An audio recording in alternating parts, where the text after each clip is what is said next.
Acts 25. The trial before Festus. 3 days after arriving in the province, Festus went up from Caesarea to Jerusalem, where the chief priests and Jewish leaders appeared before him and presented charges against Paul. They urgently requested Festus, as a favour to them, to have Paul transferred to Jerusalem, for they were preparing an ambush to kill him along the way. Festus answered, "Paul has been held at Caesarea, and I myself am going there soon. Let some of your leaders come with me and press charges against the man here, if he has done anything wrong." After spending 8 days with them, he went down to Caesarea, and the next day he convened in the court and ordered Paul to be brought before him. When Paul emerged, many of the Jews had come down from Jerusalem, stood around him, bringing many serious charges against him, which they could not prove. Then Paul made his defense. "I have done nothing wrong against the law of the Jews or against the temple or against Caesar."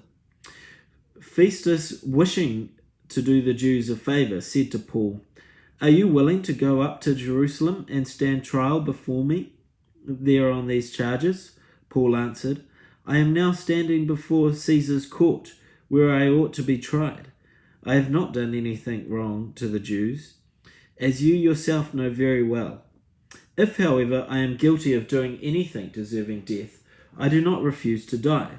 But if the charges brought against me by these Jews are not true, no one has the right to hand me over. I appeal to Caesar." After Festus had conferred to his council, he declared, "You have appealed to Caesar you will go." Festus consulted King Agrippa. A few days later, King Agrippa and Bernice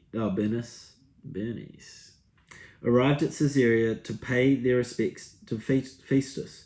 Since they were spending many days there, Festus discussed Paul's case with the king. He said, "There is a man here whom Felix left as a prisoner. When I went to Jerusalem, the chief priests and elders of the Jews brought charges against him and asked that he be condemned. I have told them that it is not the Roman custom to hand over a man before he has faced his accusers and has had the opportunity to defend himself against their charges. When they came here with me, I did not delay the case, but convened the court the next day and ordered the man to be brought in. When his accusers got up to speak, they did not charge him with any of the crimes I expected. Instead, they had some points of dispute with him about their own religion and about a dead man named Jesus, who Paul claimed was alive.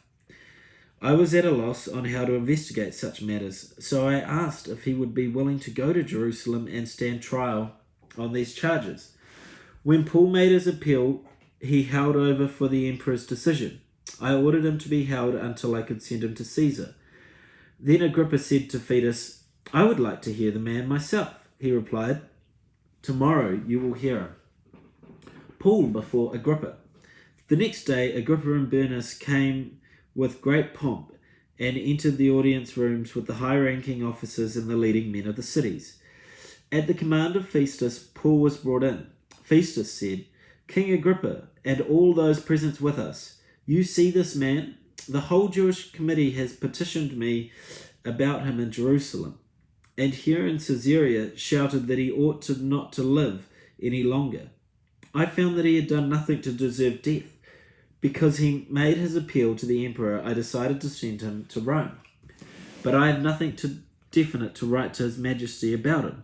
Therefore, I have brought him before you all, and especially before you, King Agrippa, so that as a result of this investigation, I might have something to write. For I think it is unreasonable to send a prisoner without specifying the charges against him."